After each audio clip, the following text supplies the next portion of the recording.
Bonjour tout le monde, bonjour Aline. Hello! Salut Salia, je suis trop contente d'être là. Ouais, pareil, je suis vraiment contente. Je lui ai dit 10 fois avant, mais je lui redis. C'est vrai, C'est vrai. c'est vrai, c'est le truc vrai. Je suis vraiment contente de t'avoir en interview pour plein de raisons. Et d'ailleurs, je vais juste replacer le contexte pour tout le monde, te présenter très rapidement, puis après, je te poserai des questions. Je te laisserai te présenter aussi. Moi, j'avais en fait, ça fait un moment que j'ai envie de créer ces échanges, ces vidéos avec des personnes inspirantes, ou en tout cas qui ont un parcours aussi inspirant pour transmettre du positif aux personnes, entrepreneurs ou pas, managers, enfin voilà, en fait aux personnes, parce que je pense que ce que tu fais, ça peut s'appliquer aussi à pas mal dans pas mal de domaines.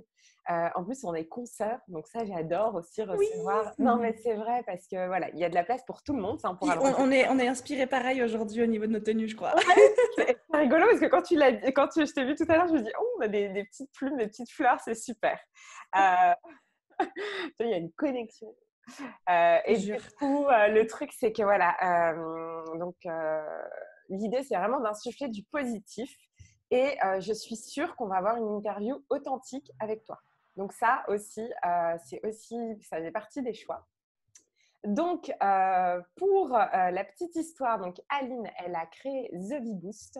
Elle accompagne les personnes notamment en coaching, business coaching. Et je vais te laisser te présenter en quelques mots, s'il te plaît.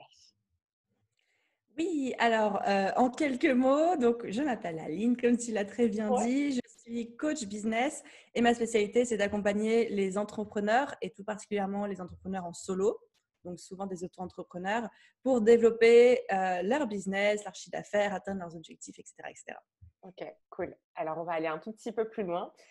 Ton Ça parcours, marche. alors pourquoi le business coaching et notamment, quel a été ton déclic? Alors, c'est toujours compliqué pour moi de répondre à cette question parce que je Ouais. dis toujours j'ai suivi le flow. En fait, je me suis pas réveillée un jour en disant je vais devenir business coach. C'est, on va dire, des enchaînements d'opportunités. Ça a commencé par le fait que j'avais eu envie de créer un blog pour partager mes conseils à d'autres freelances quand moi-même j'étais encore en freelance. Hmm. Ce blog-là a bien décollé. J'ai eu l'opportunité de créer des formations en ligne. Je l'ai fait. Puis de fil en aiguille, je me suis dit, mais dis donc, c'est super cool ce qui est en train de se dérouler par ici.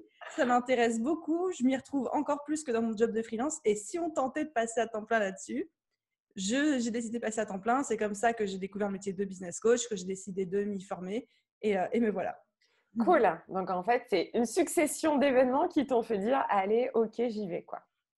Alors, Exactement. cette interview, je l'avais appelée pour Aline Zéro tabou. En fait, il y a des questions que je vais lui poser aussi. Peut-être que tu n'as pas l'habitude qu'on te les pose aussi, donc j'espère que c'est OK pour toi. Mais aujourd'hui, non, mais c'est vrai. Ok, alors je sais pas à quelle sauce je vais te manger. Ok, c'est bon, bah, ça Non, marche. non, mais tu vois, je trouve que d'habitude, enfin, d'habitude, hein, j'écoute pas mal d'interviews, mais tu sais, des fois, c'est un peu le même truc, etc. Et du coup, aujourd'hui, j'avais aussi envie de proposer d'autres questions. Donc, voilà. Donc aujourd'hui, j'ai envie de te demander, toi, quel regard tu portes sur ton développement business? Parce que c'est quelque chose, entre guillemets, que je ne vais pas dire tout le monde, mais beaucoup se souhaitent. Et on oublie, alors c'est pas qu'on oublie de se poser la question pour soi, puis même, tu vois, ça se trouve, ça va te servir cette question, j'en sais rien. Mais quel regard tu portes sur ton développement de business? Hum. Effectivement, c'est hyper intéressant cette question et je crois pas que je me la suis déjà posée Cool. aussi clairement. Donc, si tu en Ok. as comme ça, je veux bien. Tu vas faire Ouais. ma session de coaching en même temps. C'est parfait. Cool. Je pense que j'ai un double regard en vrai. Le premier, c'est je suis quand même fière de mon développement. On va pas tortiller du cul pour bref. Ouais. Donc, je suis quand même fière de ma progression. Mm. Disons que c'est un rythme qui me convient très bien. Je suis pas en train de me dire c'est trop lent, etc. Donc, ça me va bien. Après, il y a aussi toujours une partie de nous qui critique et qui est jamais satisfaite. Donc, j'ai à la fois ce regard critique qui est peut-être la petite voix qui nous vient d'abord en tête en disant bon, ça pourrait être mieux. Et en même temps, quand on regarde ce qui s'est passé ces 12, 18 derniers mois, tu dis bon, on va pas se plaindre non plus, on est pas mal, quoi. Cool. Donc, tu arrives, entre guillemets, à relativiser. Parce que cette Ouais. petite voix, en fait, tu viens d'en parler. Moi, je l'ai aussi. Et c'est pas parce qu'on est business coach, hein, ou, enfin, moi, je trouve qu'on reste humain. Donc, du coup, tu arrives à relativiser, mais enfin, on approfondit un tout petit peu plus. C'est est-ce que tu te dis, pas en mode forcé, j'aime pas trop ce mot. Est-ce que tu te mets dans un mood où voilà, tu prends du recul, tu dis non, mais ça va? Ou est-ce que c'est des événements dans ton quotidien qui te font prendre ce recul? Comment ça fonctionne pour toi, tu vois, quand tu as besoin justement de te dire ah, attends, qu'est-ce qui se passe là? Non, mais tout va bien, c'est bon. Je dirais que c'est une accumulation de petites choses. Mais oui, effectivement, même les coachs, et j'ai même envie de dire, tu connais le syndrome du cordonnier le plus mal chaussé, donc on est parfois les pires. C'est plutôt une accumulation de petites choses, mais quand je sens que cette petite voix commence à prendre le dessus ou même à parler un petit peu trop fort, moi, j'aime beaucoup noter absolument toutes les petites et grosses victoires qui se passent dans ma vie, déjà pour pouvoir me les rappeler quand c'est nécessaire, quand je commence à douter ou quoi, mais aussi je me sers énormément de mon expérience et de ma propre progression pour documenter en fait et créer mes contenus. Donc c'est pour ça que je note énormément de choses qui se passent, énormément de caps que je franchis, parce que ça me sert après à donner des exemples, etc. pour mes coachés ou mes formations, etc. Ça me parle totalement ce que tu dis parce que moi, je conseille enfin, je donne la piste aux personnes que j'accompagne de noter les choses. Tu sais, j'ai une branche aussi émotionnelle, notamment que la sophrologie a un aspect émotionnel. Et même à ces personnes-là, je leur dis noter. Et en fait, je trouve que ça dégage aussi le mental, tu vois. Ça permet, Carrément. mais ça permet de poser les choses. Et les gens ils me disent, ouais, mais bon. Et puis, à un moment donné, je les secoue, je leur dis, mais faites-le, puis vous verrez, tu vois. Et donc, ok, j'avoue que sur ce point-là, je te rejoins et ça me parle beaucoup. On va continuer avec un truc un peu pas rien à voir, mais quand même en lien. Il y a un truc aussi qu'on oublie, c'est notre rêve d'enfant.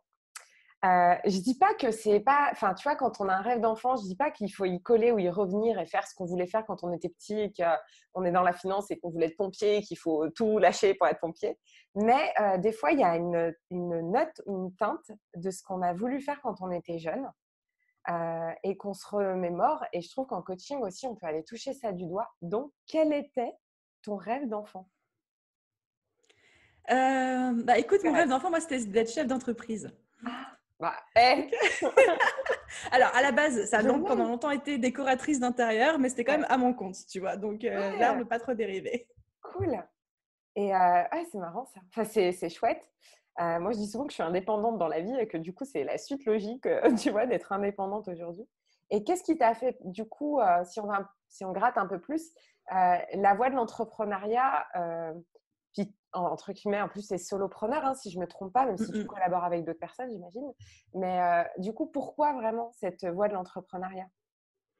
Alors là, clairement, la réponse, on va pas aller la chercher très loin, c'est au niveau de Ouais. l'éducation. Moi, j'ai un papa qui était entrepreneur et une maman qui était fonctionnaire en hôpital public. Donc, j'ai vraiment eu les deux extrêmes opposés. Cool. Ce qui a fait que toute ma vie, on m'a présenté tous les panels d'opportunités au niveau d'une vie professionnelle, etc. Qu'on m'a dit que si j'étais salarié, c'était très bien, fonctionnaire, c'est très bien, indépendant, c'est très bien, dans le privé, c'est très bien, entrepreneur, c'est très bien. Donc, on m'a laissé choisir. Et, euh, et ouais, je trouve ça cool qu'on puisse encourager Ouais. l'entrepreneuriat chez les jeunes dès le début. Ouais. Ouais, et d'ailleurs, moi, je trouve que ça se fait de plus en plus. Et ce que je trouve encore plus, enfin, vraiment génial même, c'est que du coup, de par ton modèle parental, en fait, tu as fait ton choix, quoi. Donc déjà, ça te donne la liberté de choix. Et deux, Totalement. on t'a pas dit, oulala, enfin peut-être qu'on te l'a dit d'ailleurs, j'en sais rien, oulala, tu vas aller dans l'entrepreneuriat, mais qu'est-ce que tu fais? Attention, tu sais pas, tu vas t'attirer toutes les fautes du monde. Tu vois, est-ce que ça, tu vois, juste pour faire le lien entre la réalité, ce qu'on peut faire, ce qu'on pense faire. Donc toi, tu as été plutôt encouragée, je sais pas si on peut dire ce mot. Mais enfin, moi, le oulala, en fait, je l'ai eu quand j'ai signé mon premier CDI. Genre, qu'est-ce que tu es en Ah train de ouais, faire? Pourquoi tu es salarié? ouais, je vois bien, je vois bien. Ouais, c'est marrant parce que moi, dans mon entourage, on m'a plutôt encouragée aussi. Et je sais pas toi, dans ton expérience, mais on n'entend pas souvent ça. C'est, on a tout souvent l'entourage qui, qui va nous donner des idées qui sont pas les nôtres en plus et on va se les approprier. Donc toi, tu as plutôt été, t'as pas trop été là-dedans, quoi. C'était plutôt, vas-y, fonce, Totalement. quoi. C'est ça?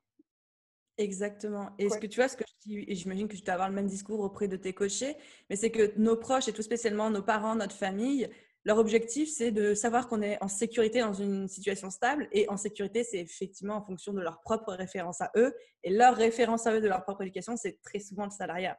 D'où le fait que quand quelqu'un se lance dans l'entrepreneuriat, on dit toujours « Ah, mais qu'est-ce que tu fais? Catastrophe, attention !» Simplement, c'est leur cadre de référence avec qui ils parlent. C'est pas genre la vérité vraie, quoi. Ouais, et je trouve que le socio-éducatif, il joue vachement là-dedans. C'est que, Totalement. en gros, quand on sort un peu du cadre, bah, ça fait peur, du coup. Voilà, ça peut être ce mot-là qu'on peut mettre. Et alors qu'en fait, c'est source de challenge, quoi. En tout cas, moi, c'est ce qui me plaît dans ce métier aussi, quoi. Et Ok. je pense que c'est comme tout, être salarié, c'est dur, être entrepreneur, c'est dur, c'est juste pas dur pareil, quoi. Ouais, c'est clair. C'est pas les mêmes durs. Et tu vois, tu parlais de sécurité. Très franchement, je te donne mon opinion, tu me dis ce que tu en penses.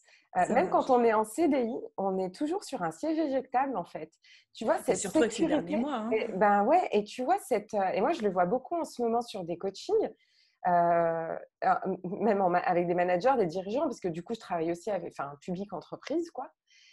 Je trouve que il y a un petit bouton qui peut être pressé n'importe quand. Du coup, pourquoi se limiter ou s'empêcher, enfin, parce qu'il y a des gens qui s'empêchent de le faire.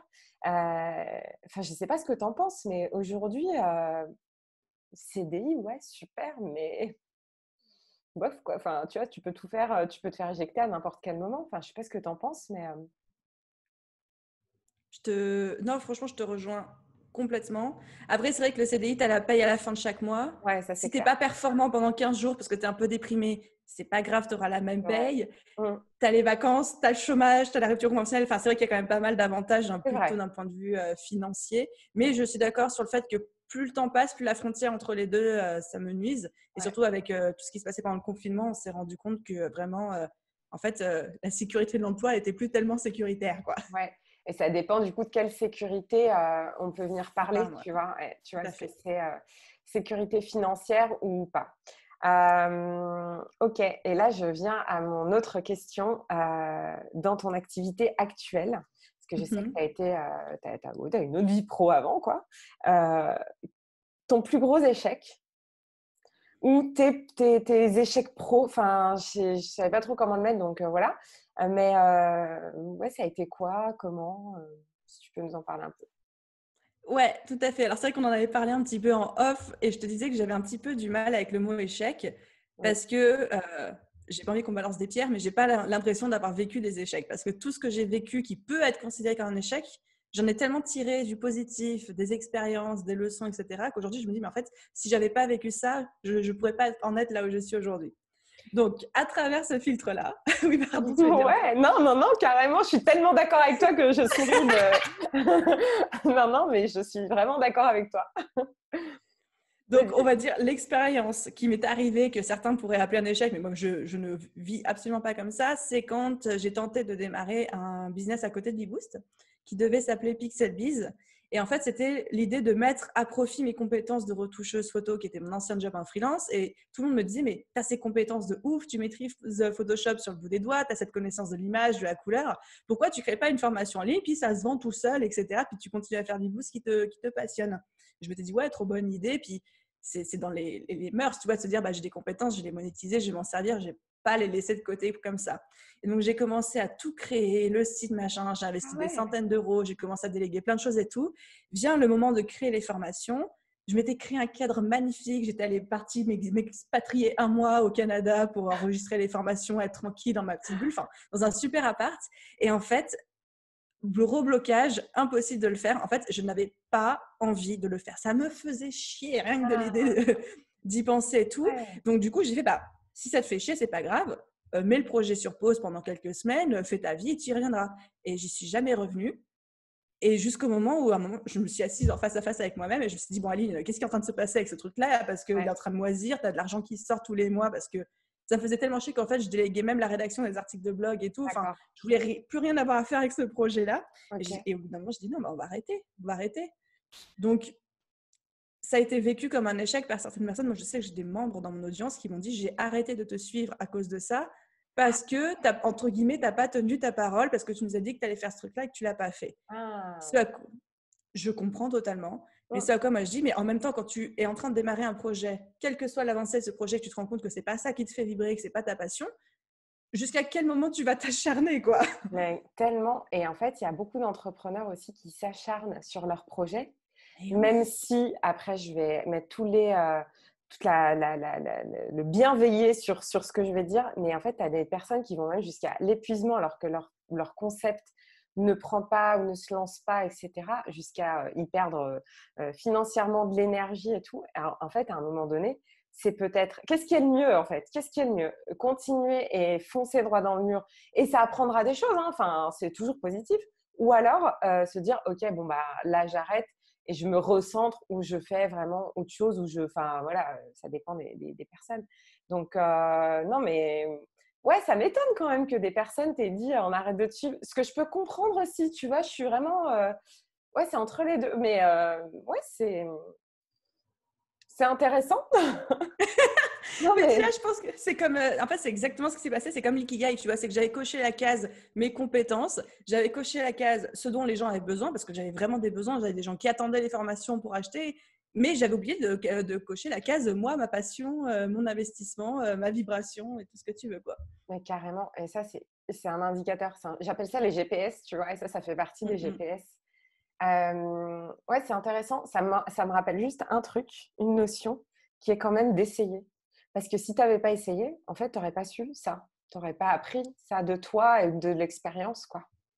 Donc, c'est chouette. Et puis maintenant, comme ça, je sais quoi répondre quand on me dit c'est quoi tes échecs? Parce que si j'avais Ouais, pas eu ça, ouais, je ne saurais ok. pas quoi répondre. Bon, d'accord. Mais à la fois, je suis aussi contente d'entendre que enfin, j'aime pas trop, j'ai mis le mot échec en toute connaissance de cause, mais j'aime pas trop faire l'apologie de l'échec. Je parle souvent de feedback, mais bon, voilà. Donc, je suis contente aussi d'entendre de ta bouche qu'il n'y a pas spécialement besoin d'avoir d'échecs pour faire un bon entrepreneur ou un bon dirigeant ou quoi que ce soit, en fait.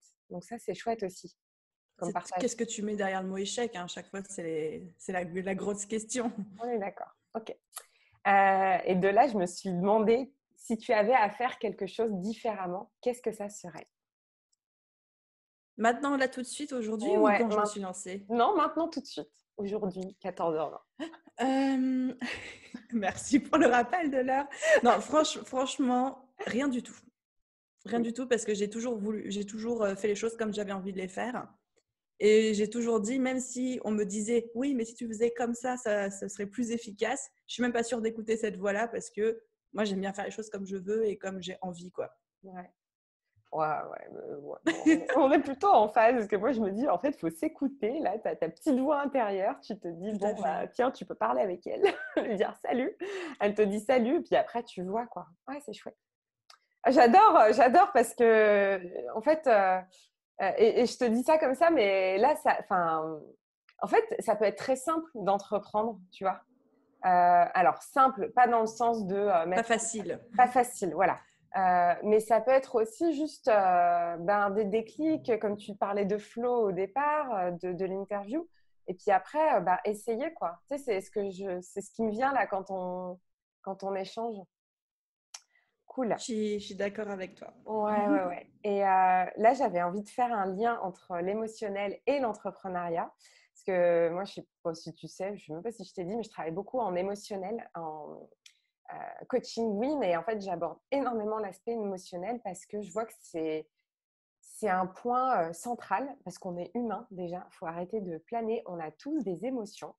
Et j'entends souvent des peurs, des blocages chez les entrepreneurs notamment.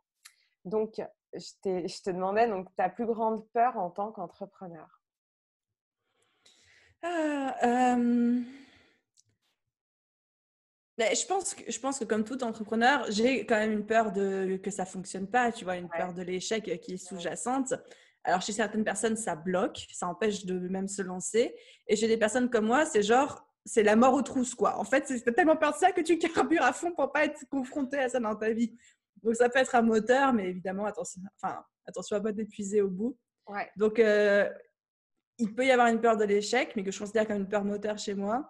Et je pense qu'il y a aussi la peur de ne pas avoir la reconnaissance en face par rapport au travail qu'on fournit. Ouais, ok. Ouais, ok. Et ça te provoque quoi enfin, du coup, c'est moteur pour toi, mais est-ce que tu as une phase de blocage avant?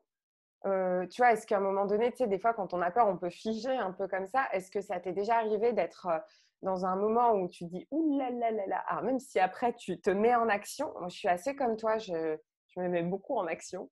Mais il y a des moments, ça m'est arrivé de me dire, alors là, je fais quoi? Et du coup, des fois, ça dure pas longtemps, hein, ça peut durer juste quelques heures, un jour ou deux, ou plus, ça dépend. Et après, te mettre en action. Mais comment tu fais du coup pour lever ce blocage ou te mettre en mouvement, quoi? Ah bah, je me botte les fesses, hein. Cool, j'adore. Ok, ok. Et tu fais comment? Désolée, je gratte, hein, tu sais, je me dis. Non, non, mais c'est une question très pertinente et j'essaye de réfléchir à comment je fais, mais c'est juste un moment. Non, mais c'est ça, je me botte les fesses. Dans ma tête, en fait, Ouais. je prends conscience que je procrastine sur un truc, mais des fois, je peux procrastiner pendant plusieurs semaines sur quelque chose sans me rendre compte qu'en fait, j'ai une espèce de peur, de blocage derrière. Puis un jour, ça va me sauter à la figure. Je fais, mais qu'est-ce que tu es en train de faire, ma fille, là? Et là, du coup, je vais dire, bon, ok, demain, à telle heure, tu te mets derrière ton bureau et tu fais telle action. Après, moi, je fais, Ouais. mais je finis toujours par le faire, quoi. Donc, tu es honnête Effectivement, il faut avec déjà prendre toi. conscience avant. Ouais. Et puis, tu es honnête avec toi aussi. Tu vois, Ouais. tu peux avoir ce voile-là qui peut être présent. Puis, en fait, à un moment donné, tu fais, là, il faut arrêter de se cacher ou de faire je sais pas quoi d'autre. Mais ok, ça, c'est chouette aussi, cette notion d'honnêteté. Et je te demandais aussi the blocage que tu as pu faire péter, si tu en as eu d'ailleurs, ou si tu en as eu plusieurs, j'en sais rien, mais le blocage que t'as levé, que tu as désamorcé, ça a été quoi et comment tu as fait? Alors, je pense que le plus gros truc, même si je n'appellerais pas forcément ça un blocage, encore une fois, j'ai discuté les termes, mais c'est Ouais, le c'est ok. passage de l'activité de freelance à 100% en coaching business, tu vois, et même me lancer en tant que coach d'ailleurs, me former, Ouais. etc. The Bee Boost, du coup, en termes de chronologie, ça a vu le jour en été 2018, donc ça va bientôt faire 2 ans. Et en fait, en printemps 2019, donc 9 mois après ça, j'ai commencé à sentir qu'il y avait peut-être possibilité de passer à temps plein, tu vois. Mais Hmm. à cette époque-là, vraiment, j'ai procrastiné par peur, clairement. Je me disais, oui, bah, peut-être début 2020 ou mi-2020, je passerai à temps plein sur Beboost et tout, le temps de faire la transition avec mes clients, de mettre de l'argent de côté. Enfin, tu vois, c'était pas Ouais, je vois forcément un bien. blocage, mais je me donnais au moins plusieurs mois, voire même un an pour faire cette transition-là. Et au final, j'ai terminé complètement, ça aussi c'est un peu une histoire de dingue, mais complètement par hasard dans un séminaire de développement personnel. Et on m'a tellement botté les fesses que à la fin, 2 jours après, j'étais en mode ouais, je vais passer à temps plein tout de suite, comme ça. Ouais. Et la semaine d'après, j'appelais mes clients, je leur disais j'arrête et tout. Enfin voilà. Ouais, mais c'est chouette parce que des fois, il suffit d'un petit truc comme ça qui impulse. Ouais, Et tu vois, par exemple, des séminaires, des formations, et t'en as qui te boostent. Moi, j'ai fait des choses qui étaient juste extraordinaires. Et des fois, même écouter un podcast, même écouter, lire un livre, s'inspirer, vraiment s'inspirer, tu vois. tout à fait. Moi, je suis vachement pour l'inspiration, pour le partage de connaissances. Et ça, c'est chouette, quoi. Euh, je t'ai posé une question, je l'ai écrit comme ça, mais je la pose même comme ça parce que je ne savais pas comment la mettre autrement. C'est comment est-ce que tu as percé? Et tu sais, hier, juste pour la toute petite parenthèse, je ne te l'avais pas dit avant, mais donc j'ai dit hier, parce que j'étais vraiment contente qu'on faisait cette interview ensemble aujourd'hui. Et il y a une personne, et tu peux répondre, c'est chouette, qui demandait mais comment tu avais fait pour avoir une jolie progression, notamment sur Instagram. Parce que, alors, je ne regarde pas spécialement les noms d'abonnés des gens, mais je crois que tu dois avoir 10 000 personnes. Et c'est OK. Et je me dis qu'en fait, pour moi, ça n'a pas d'incidence. Et la personne me demandait, non, mais est-ce que tu peux lui poser la question? Donc, à cette personne-là, voilà. Mais sinon, globalement, c'est comment tu as fait pour vraiment élever ton activité, ton business. Si tu veux répondre à la question Instagram, tu peux. Sinon, il n'y a pas de souci. Voilà. Mais si je peux répondre parce que je trouve ça très intéressant. Et Ouais, alors, je pense qu'il y avait un mélange entre deux trucs. Forcément, il y a une partie stratégique et il y a aussi une partie mindset. C'est comme tout, c'est comme le business, etc. Sur la partie stratégique, clairement, moi, quand je me fixe un challenge ou quand je commence à avoir un peu de résultats sur quelque chose, j'ai envie d'aller le plus loin possible. Donc, c'est pas mal d'auto-formation, de lecture sur le sujet, de tests, etc. Et surtout, je pense que ce qui a fait une grosse différence à l'époque, en tout cas où je me suis lancée, c'est que je me suis tellement concentrée sur ce que les gens avaient besoin de voir et de lire comme contenu et j'ai créé ce contenu-là. Je n'ai pas ouais, créé le contenu que moi je voulais créer. D'ailleurs, les premiers les premières semaines de Beboost, j'ai toujours dit je ne ferai jamais d'administratif parce que j'en ai rien à faire, ça me plaît pas. Quelques Ouais. semaines après, tu débarques sur le blog, c'était que de l'administratif parce que c'est ce que les gens voulaient lire. Et c'est ce genre d'article-là qui m'a vraiment fait décoller à l'époque parce que je m'étais calée sur ce dont les gens avaient besoin et pas que sur moi ce que j'avais envie de faire. Donc ça, je pense que ça a été une grosse partie de la réussite. Le fait que je me suis un petit peu formée sur les algorithmes, les bonnes pratiques, etc. Et en parallèle de ça, la partie mindset, c'est que je voyais ça comme un jeu, en fait. Donc, il y avait zéro enjeu pour moi derrière.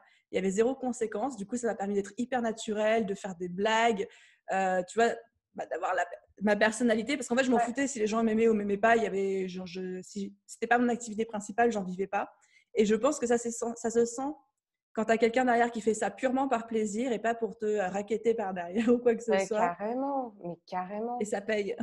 Mais tu sais, cette notion-là, elle est fondamentale et enfin, je suis contente que tu en parles et que tu le mettes sur la table parce que tu as des personnes en fait qui se créent du stress juste parce qu'ils mettent trop d'attentes, tu vois, et tu te dis, mais et en fait, ça se sent. Et quand je dis aux personnes que bah, c'est vous qui achètent, c'est vrai. Et en fait, le plus t'es toi, tu es toi, le mieux c'est, quoi. Enfin, et des fois, les personnes ont du mal à le, tu vois, à le comprendre, à le percuter, à l'intégrer. Et c'est normal parce que quand tu es en business, tu veux tellement vivre de ton Mais activité. Tu oui, dis, bah oui, mais à un moment, Ali, ça y est, enfin, moi, il faut que je vive de mon activité, donc c'est normal que j'ai un stress. Donc à quel moment je peux ne plus avoir de stress? Enfin, c'est un petit cercle vicieux, je comprends que ce soit pas simple. ouais, et c'est là aussi où le business coaching, il est hyper intéressant parce Mm-mm. qu'il vient te donner d'autres leviers à activer. Et tu vois, quand on pose la question, peut-être qu'on t'a déjà posé la question, enfin, je sais pas, ouais, mais ça va me servir à quoi? Mais en fait, tu as tellement de choses. Et justement, à décomplexer certaines notions comme celle-ci. Et c'est chouette. Et on sent bien que t'es toi. Enfin, tu vois, enfin, voilà, je trouve qu'on sent bien que t'es toi. Euh, et du coup, alors je continue juste un peu. Comment tu as fait pour aligner les besoins des personnes ou de ton audience avec ce que tu proposais? C'est, je sais pas, des sondages, des études de marché que tu as fait ou déléguées, parce qu'il y a plein de méthodes en fait qui existent. Mais comment tu as fait toi? Quel réseau tu as privilégié? Voilà, comment tu as fait? Alors, énormément de sondages et d'appels en direct avec les gens, en fait. Ah ouais. Avant de me lancer, de me lancer à 200% dans le business, j'ai pris le temps de faire mon étude de client idéal. Et pour moi, une étude de client idéal passe aussi par le fait de prendre 20 personnes au téléphone, 1 heure chacune, et de leur poser plein de questions sur leur quotidien en tant qu'entrepreneur, leur business, etc. J'ai eu des conversations passionnantes qui m'ont limite dit comment je devais construire mon business pour, Ouais. voilà, pour ça, puis c'était encore des techniques que je fais aujourd'hui. Dès que tu vois là, je prépare un prochain programme, bah, c'est pareil, j'ai refait une vingtaine d'heures d'appel avec une vingtaine de personnes pour comprendre les attentes, les besoins. Et ça te donne du matériel à la fois marketing et même business stratégique qui est inestimable, quoi. Ouais, et je suis hyper d'accord avec toi. Moi, j'ai répondu là pendant le confinement. Il y a pas mal de personnes qui m'ont appelé. Enfin, pas mal. Il y en a eu 6, hein, on se détend. Non, mais Non, écoute, mais le confinement a été ouais, positif pour nos business. ouais. Et du coup, elle me posait plein de questions sur quand, comment, pourquoi, combien. Et en fait, je trouve ça chouette. Et c'est vrai que c'est pas mal de le faire en amont.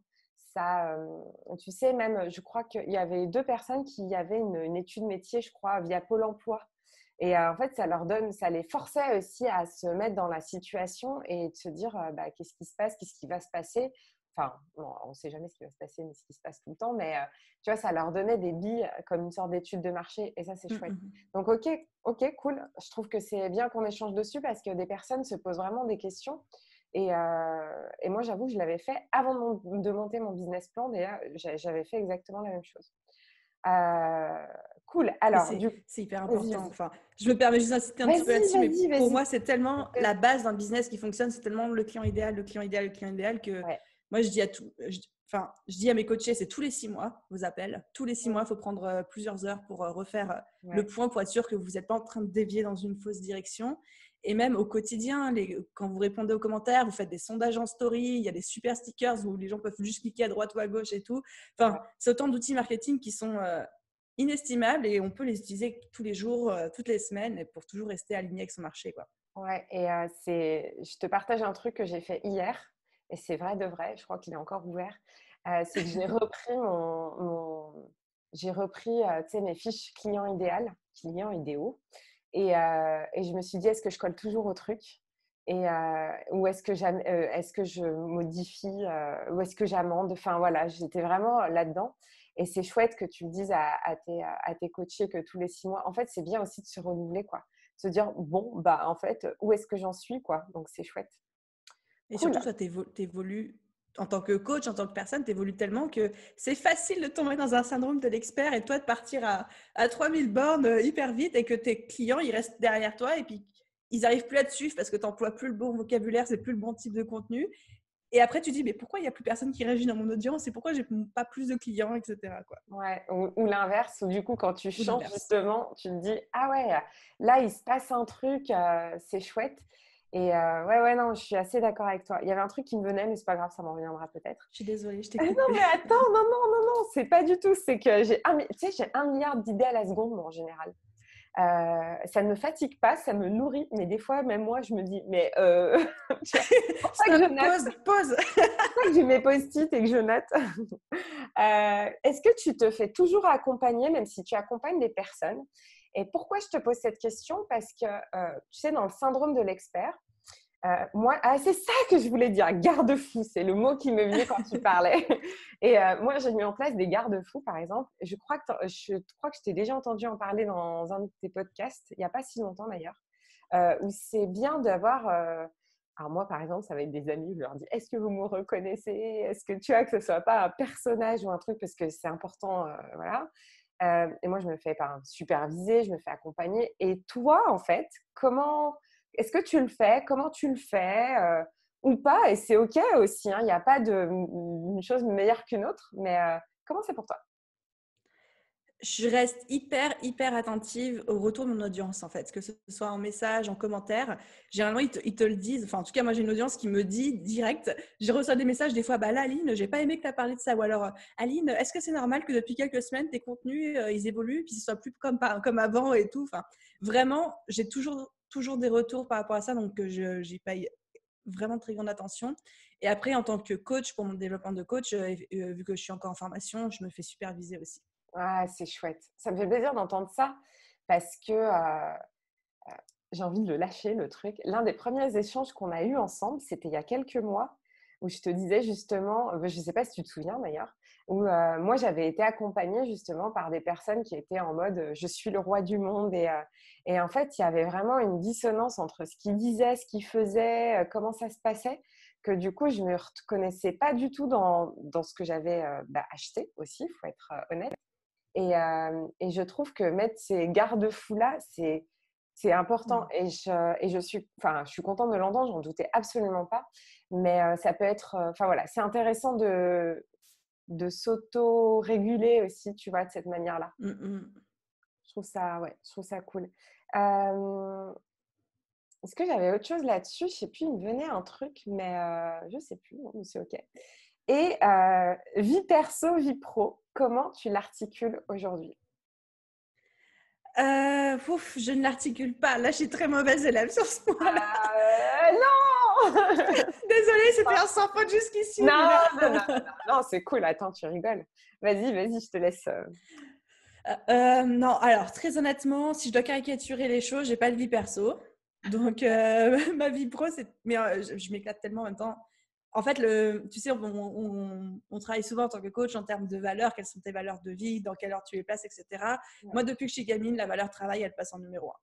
Donc, en ça, je suis toujours alignée avec moi-même et c'est pas quelque chose que je m'impose ou dans lequel je me suis enfermée. Mais c'est vrai que quand les gens me disent, enfin, même ma grand-mère, tu vois, genre ce week-end, j'étais allée voir ma grand-mère que j'ai pas eu depuis 6 mois. Elle me dit, alors, t'as retrouvé un copain et tout, machin, parce que je sais pas, elle doit être à la grand-mère, j'en sais rien ce qui lui arrive, tu vois. Je disais, mais non, j'ai pas le temps pour ça, mémé et tout. Et elle comprenait pas. Donc, c'est vrai que d'un point de vue extérieur, je peux donner l'impression d'avoir zéro vie perso, dans le sens où je suis célibataire, je sors avec des amis, mais ça m'arrive plein de fois de ne pas sortir parce que je préfère avancer sur mon boulot, parce que j'ai un truc à faire pour le business, etc. Mais sauf que moi, c'est un rythme qui me convient tout à fait. Je n'ai pas l'impression ni de m'être enfermée là-dedans, ni, parce que ça c'est ma mère qui dit ça, Ouais. de me cacher là-dedans. Ouais. Donc, je pars du principe à partir où je suis épanouie de cette manière-là, même si mon rythme il est très déséquilibré. Si c'est mon équilibre à moi, bah, tant mieux, quoi. Ouais, mais ça, c'est cool à entendre aussi. Tu sais, des fois, moi, ça m'arrive hein, plein de fois et je te cache pas qu'en ce moment, c'est juste la folie. C'est la folie furieuse. Hein. Mais vraiment, enfin, après, je dis pas ça pour faire genre, c'est juste que, tu vois, là, tu me vois, je suis toujours souriante, mais je sais que je suis fatiguée parce qu'en ce moment, moi, le travail aussi, c'est une valeur importante et je sais qu'en ce moment, il y a plein de projets, il y a plein de choses qui se mettent en place. Et en fait, si on aime ça, il faut aussi, j'adore ce que tu dis parce que ça permet aussi de déculpabiliser et de se dire, mais en fait, c'est bon. Et il y a un moment aussi pour tout. Et la vie nous apporte aussi les choses, tu vois, loi de l'attraction, ben, en fait, si on génère ça, il y a ça qui vient. Si, ben, tu vois, et ça peut être OK, tu vois, il faut arrêter de se prendre la tête, je pense aussi. Donc, je te pose la question, mais j'adore ta réponse, vraiment. Mais enfin, moi, je pose toujours le concept plus loin. Je dis, pour moi, ça n'existe pas l'équipe vie pro, vie perso. Quoi. C'est juste, est-ce que tu es épanoui, est-ce que tu es heureux? Oui, non. Et si la Ouais, réponse est non, c'est comment tu t'arranges pour l'être. ouais, Mais après, se dire qu'il faut qu'il y ait X pourcentage de perso pour X pourcentage de pro, j'y crois absolument pas. Et de la même manière que tu ne peux pas débrancher ton cerveau quand tu as fini ta journée de travail, appuyer sur le petit bouton qui va faire que tu ne penses plus. Enfin, ouais. voilà. Et on n'est pas divisé en deux, tu vois, ça c'est un truc, Non, souvent, on n'est pas ça. divisé en deux, vie pro, vie perso. En fait, on est là, on est entier. Et puis après, ben, il y a toujours un moment où il y a plus que dans un domaine que dans l'autre et c'est OK. Enfin, tu sais, c'est cool aussi d'entendre ça, de se dire, vas-y, c'est bon. OK. La chose la plus folle qui t'est arrivée dans ton parcours, je te disais en positif, bien sûr, mais genre, je sais pas, tu as rencontré Georges Clooney, tu t'es fait inviter, je sais pas, dans un truc de folie, le truc, ou pas du tout, ou alors juste tu as croisé quelqu'un dans un café avec qui tu as parlé un jour, qui t'a fait tilt de dingue, tu vois, ça peut être n'importe quoi. Donc, ouais, qu'est-ce que la chose la plus folle qui t'est arrivée dans ton parcours? Ah, c'est trop dur comme question. Si tu Je en as sais, parce plusieurs, tu peux en dire plusieurs. mais en fait, il m'arrive toujours des petits trucs à droite à gauche que j'apprécie beaucoup, mais un truc de malade, complètement fou, dû au hasard, etc. Je prends quelques secondes pour réfléchir. Tu pourras couper au montage le silence si tu Ouais, veux. mais c'est pas obligé que ce soit justement un truc de fou. Là, j'allais un peu à l'extrême avec Georges Clooney, etc. Mais c'est pour ça que je te prenais après. Tu vois, ça se trouve, tu t'es posé un café, tu as parlé à quelqu'un et c'est passé un truc, tu vois. Et puis, il peut y avoir plusieurs choses. Je te dis la chose la plus folle, mais ça peut être autre chose.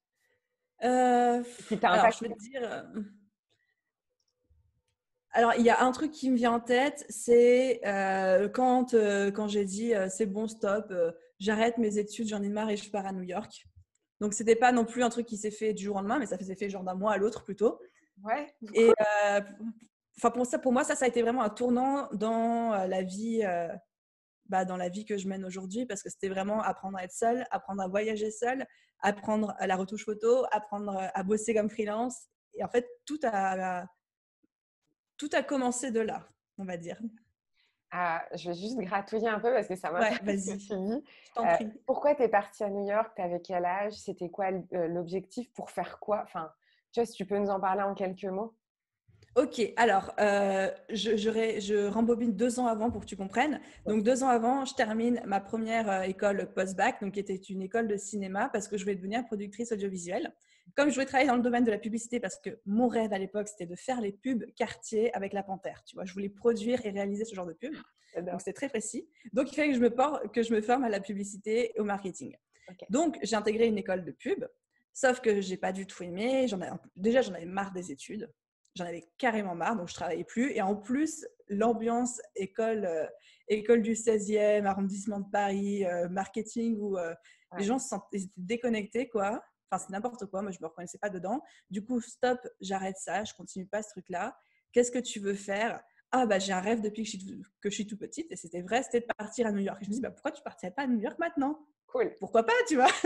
Ouais, carrément. Et voilà. Et du coup, là, c'était OK, go. Et j'ai cherché un job à distance pendant 2 mois. J'ai envoyé des centaines de mails et tout. J'ai jamais eu aucune réponse. Enfin, j'ai eu un entretien, mais c'était genre, ouais, on va réfléchir, tu vois, machin. Et en fait, du coup, au bout d'un moment, j'ai dit à mes parents, bon, bah, j'en ai marre, je vis sur place et je vais taper à toutes les portes sur place. Tu vois, au moins là-bas, les gens seront obligés de me répondre. Et donc, je crois que 2 semaines après, j'étais dans un avion avec ma petite valise en train de. Enfin, j'avais juste booké 2 nuits d'Airbnb. Je ne savais pas ce qui m'attendait après. Et puis, du coup, je suis restée 1 an. Ouais, j'adore. J'adore l'aventure, les voyages. Je passe trop pour ça, c'est génial. Non, mais c'est vrai, moi, j'ai tout plaqué pour partir vivre au Brésil sans savoir quand je revenais. Donc, tu vois, ça me parle bien. Ah, mais c'est génial. Bah ouais, mais en fait, moi, j'ai jamais autant appris aussi sur moi que ça. Et du coup, enfin, t'es arrivé, tes 2 nuits d'Airbnb. Après, t'as fait quoi? T'as bossé dans quoi? Enfin, est-ce que c'était dans la pub ou c'était totalement autre chose? Ou fast-food, j'en sais rien. Mais non, c'est mieux que ça. Ouais, bah oui. Alors, déjà après mes 2 nuits d'Airbnb via des groupes Facebook et tout, j'ai trouvé une coloc. Alors c'était une coloc, on était dans le Financial District, donc là où il y a tout Wall Street. J'étais juste dans une rue perpendiculaire à Wall Street.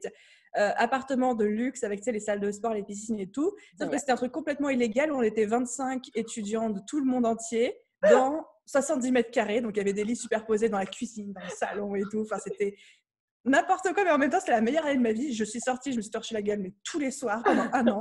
Aujourd'hui, je ne peux plus sortir. Aujourd'hui, tu ne me vois plus aller en boîte tellement je me suis vaccinée à l'époque. J'adore. Et donc, j'ai retourné taper à toutes les portes des personnes qui ne m'avaient pas répondu par mail. Ouais. Ça n'a rien donné. Ok. J'ai réussi à entrer dans certains buildings, mais ça n'a rien donné. Puis un jour, j'étais au moins, c'était sympa. Ouais. Et un jour, j'étais sur Craigslist. Donc, Craigslist, c'est un peu le bon coin des États-Unis. Et je regardais les offres d'emploi et je vois pour un magazine de mode qui cherchait une retoucheuse photo. Et moi, je me suis dit, bah cool, Photoshop, je maîtrise un peu parce que moi, je faisais de la photo en tant qu'amatrice. Puis, dans ma grande naïveté, je pensais que je connaissais tout à Photoshop, tu vois. Donc, je me pointe au magazine, la bouche en cœur, avec un petit accent français. Et là, c'est la beauté du rêve américain, c'est-à-dire qu'on ne te demande pas des diplômes, on te demande de faire tes preuves avant de te juger. Et pas on te juge avant de te demander de faire tes preuves. Et donc là, voilà. Donc là, la nana m'a mis derrière un bureau avec une tablette graphique. Je n'avais jamais utilisé une tablette de toute ma vie. Photoshop d'ouvert et une mission. Et j'ai fait mon truc et j'étais embauchée. Mais c'est génial. J'adore. J'ai eu beaucoup de chance sur cela. Alors, chance, loi d'attraction, t'appelles ça comme tu veux. Et c'est là aussi où j'ai découvert le métier de retoucheuse photo en me disant, mais c'est encore mieux que la photo.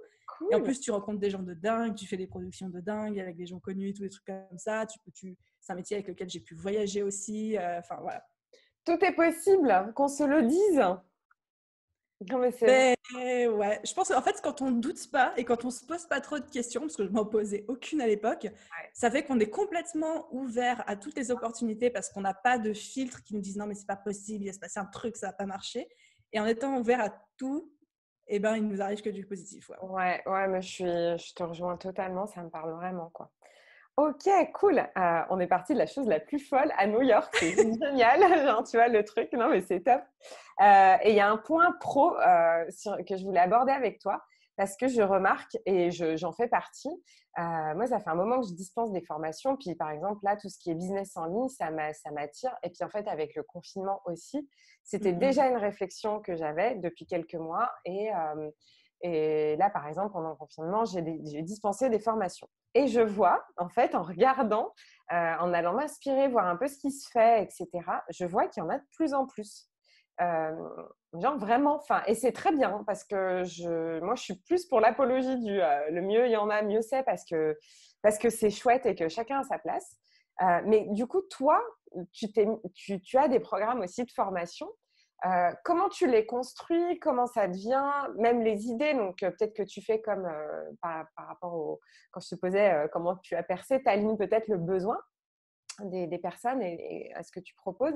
Mais comment tu les construis? Comment tu les fais? Enfin, voilà. Est-ce que tu fais des vidéos, des PowerPoint? J'en sais rien. Voilà, un peu comment tu procèdes? Donc là, tu parles de la partie formation en ligne, pas de la partie Ouais. coaching, on est d'accord? Ouais, formation en ligne, ouais, tout à fait. Alors, effectivement, soit je pars d'un besoin, de quelque chose qu'on me demande, soit pour les 2 premiers trucs que j'ai créés, c'est un truc que moi, j'ai vécu et expérimenté, qui a tellement bien fonctionné, je me dis, mais pourquoi tout le monde ne fait pas ça, tu vois? Ouais. Et là, du coup, tu as cette réflexion. C'est exactement, tu vois, tu me posais la question de comment ça a fait que ça a décollé aussi rapidement pour moi.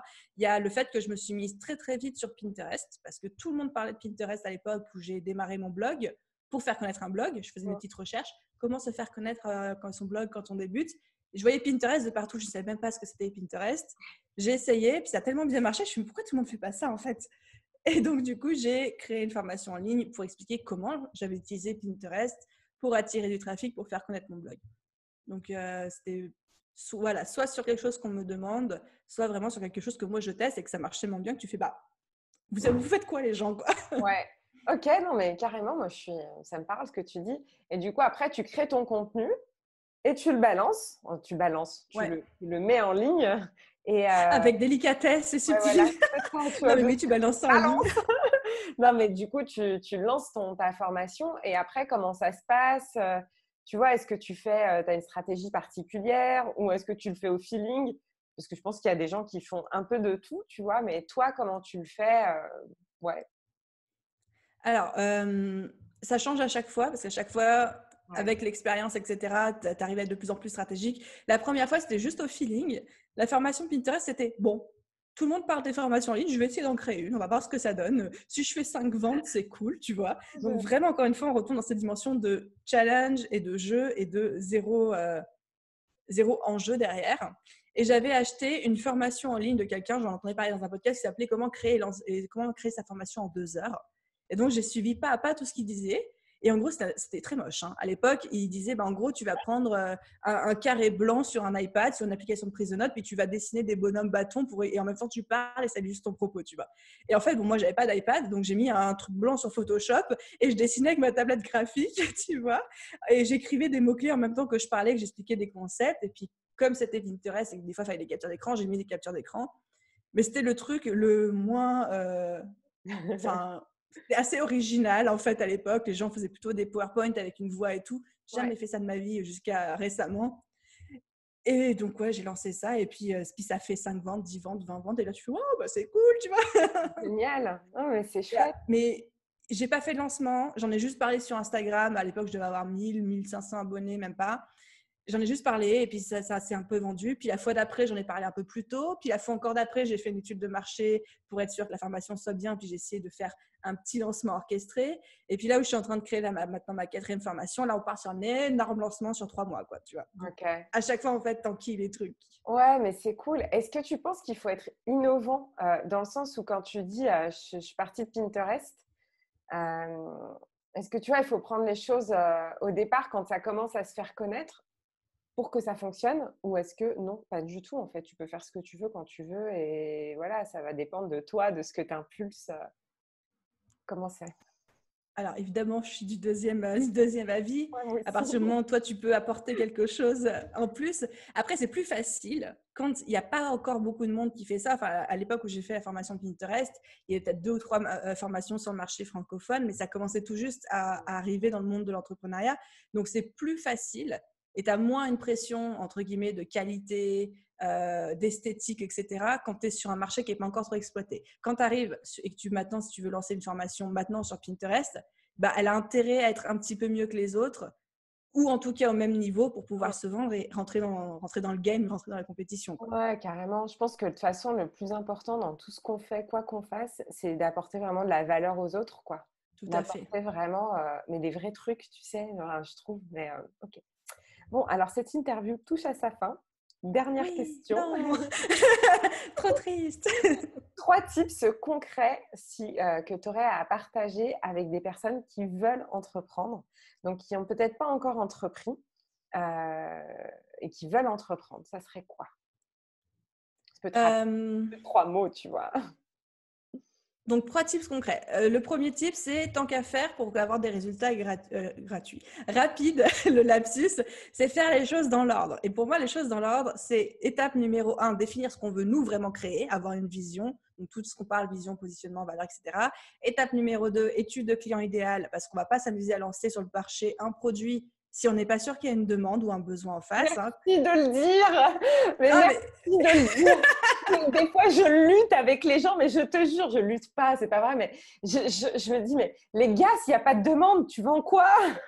Non, mais c'est mais vrai. les gens qui arrivent vers moi qui me disent Alors, j'ai une trop bonne idée, mais je t'en parle pas trop parce qu'il y a personne qui fait ça et je veux garder le secret et tout. J'ai juste envie de dire, mais attention, c'est dangereux s'il y a personne qui fait ça. Hein. Merci C'est de pas le dire. forcément bon signe. Ouais. Pardon, je t'ai coupé, mais merci. Je t'en prie. Donc, ouais, client idéal. Et après, en troisième position, commencer à mettre en place les offres, les tarifs, la stratégie de com. Mais vraiment, toi, ce que tu veux en premier. Et ensuite, ton client idéal, parce que c'est vraiment à la jonction de ces deux-là que ton business parfait est en ligne. Et c'est pas juste l'un ou juste l'autre. Sinon, il y a quelqu'un qui va être malheureux à la fin de l'histoire, quoi. Ouais, Toi ou ton client. ouais. Donc ça, c'est le premier conseil. Deuxième conseil, c'est on fait ça d'abord et on crée son auto-entreprise une fois qu'on a son premier client. Parce que je vois des gens qui pensent que, c'est normal, j'ai fait cette erreur aussi, mais qui pensent que la toute première étape quand on veut être auto-entrepreneur, entrepreneur, c'est de déclarer sa micro-entreprise. Ouais. Sauf que souvent, déjà, il y a des blocages au niveau de l'administratif. Et puis, pour moi, c'est la dernière étape, ça. C'est quand tu commences à être en capacité d'avoir du chiffre d'affaires, mais ça, c'est plusieurs mois après avoir tout préparé, ton terrain, tes offres, ton site internet, etc. Donc, laissez ce truc-là pour plus tard. Concentrez-vous d'abord sur le fond du business plutôt que sur la forme administrative. Et un troisième conseil concret, c'est on choisit un seul réseau social et on se met à 200% dessus, on arrête de vouloir être de partout. Ouais, bah merci, ça me parle bien ce que tu dis. Et sur ton deuxième tips, je ne sais pas si les gens le savent, mais en général, tu peux facturer sans avoir monté ta boîte. Et je crois qu'il faut la monter dans les enfin, je crois pas. L'idéal, c'est de la monter dans les 6 mois après avoir facturé ton premier client. Et en fait, ça, les gens ne le savent pas assez parce que du coup, moi, quand j'accompagne, je fais aussi sur cet aspect-là, tu vois, statut juridique, du machin, s'ils veulent d'ailleurs, parce que c'est pas pour tout le monde. Mais, et du coup, en fait, on zappe ça. Et merci de le dire aussi, j'arrête pas de te dire merci depuis tout à l'heure. Mais c'est aussi pour ça que, tu vois, c'est intéressant de parler voilà, de manière authentique. C'est qu'en fait, il y a des choses comme ça, on se dit, ouais, je monte ma boîte tout de suite. Et tu sais, donc moi, quand j'ai commencé ma formation de sophrologie, j'ai des collègues qui avaient tout plaqué, qui s'étaient mis en formation et qui avaient monté leur statut.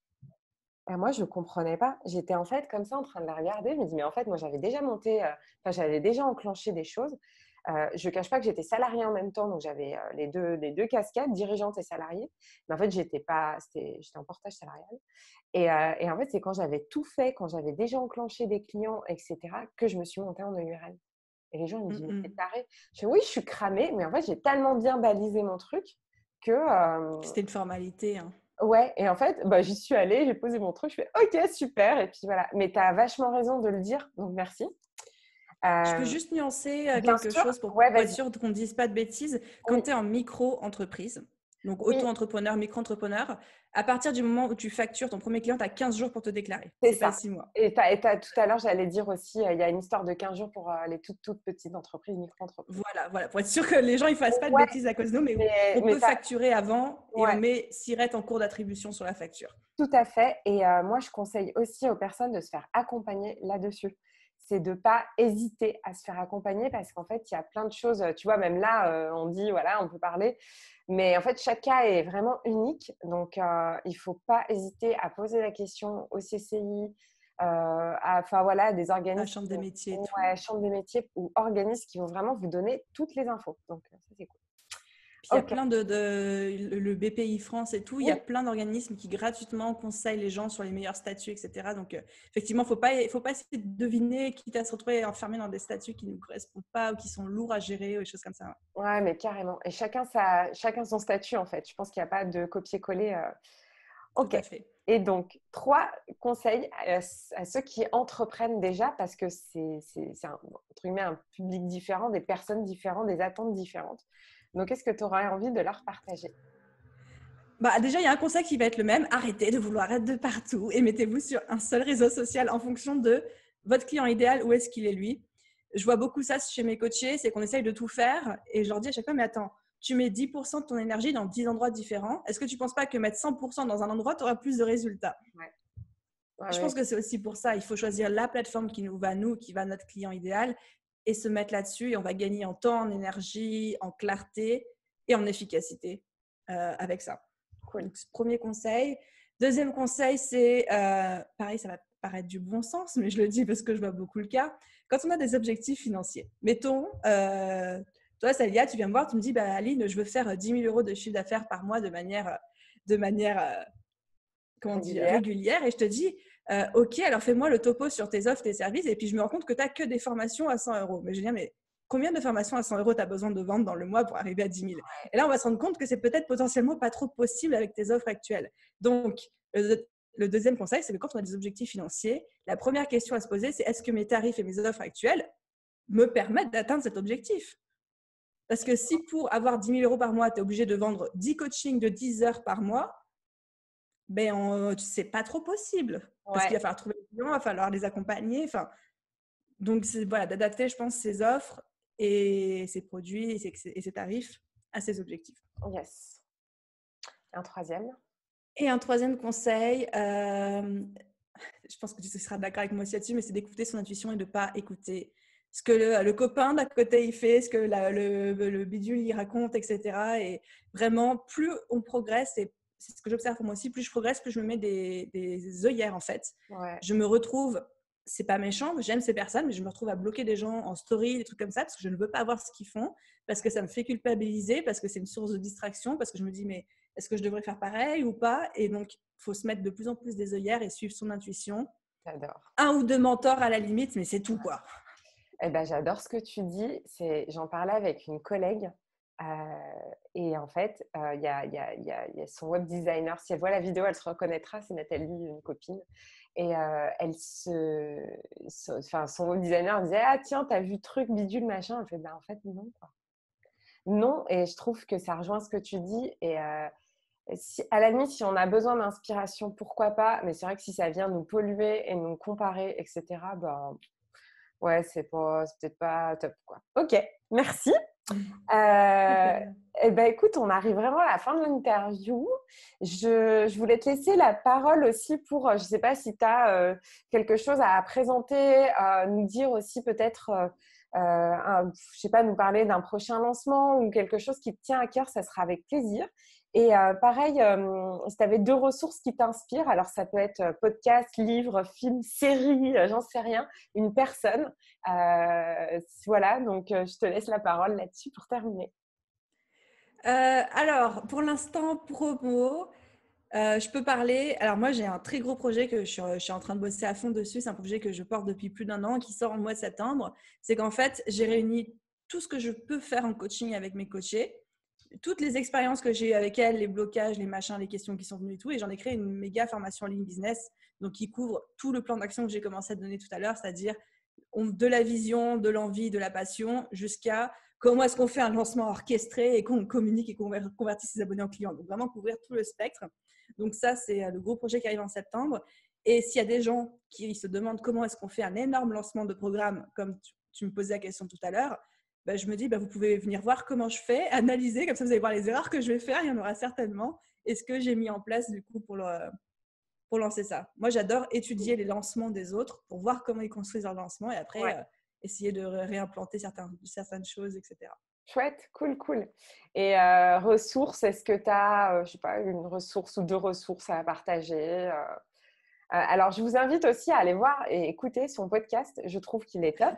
Non, mais c'est vrai. Enfin, tu vois, et je vais partager aussi dans les commentaires de la vidéo où vous pouvez trouver Aline de The Bee Boost, voilà, ce qu'elle peut proposer. Donc, moi, à titre perso, son podcast est très bien. Enfin, moi, j'aime vraiment beaucoup.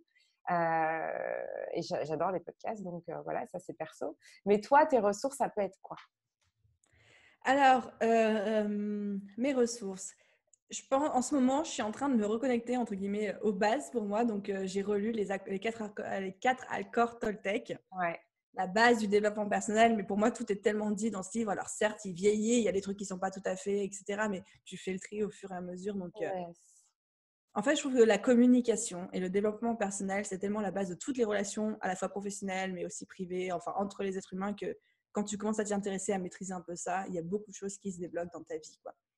Cool. Donc, ça, c'est la première chose. Et puis, une deuxième ressource, j'en ai trop qui viennent en tête. Mais alors, moi, je suis une très grande fan du podcast de Amy Porterfield, donc, qui est en anglais, mais qui parle de marketing, de web marketing, etc., avec plein de stratégies, à chaque fois expliquées pas à pas. C'est plein de valeurs. Enfin, voilà. Ok, je découvre, je connaissais pas, mais je découvre, j'irai écouter. Voilà, j'adore. Ok, ben écoute, merci. J'ai envie de te remercier vraiment du fond du cœur pour l'échange. Tout sera, voilà, vous pourrez vraiment trouver toutes les infos pour joindre Aline ou pour voir ce qu'elle propose. Merci encore. Et puis bah, voilà, j'ai envie de dire bonne fin de journée. Et puis, je sais pas, c'était un mot de la fin, vas-y, avant qu'on raccroche. Mais juste un énorme merci à toi pour l'invitation et pour toutes tes questions et tout. C'était super fun comme sujet. Cool. Eh ben, écoute, je te remercie. Et puis, à bientôt, tout le monde. Merci, Samia. Salut! Bye. Ciao.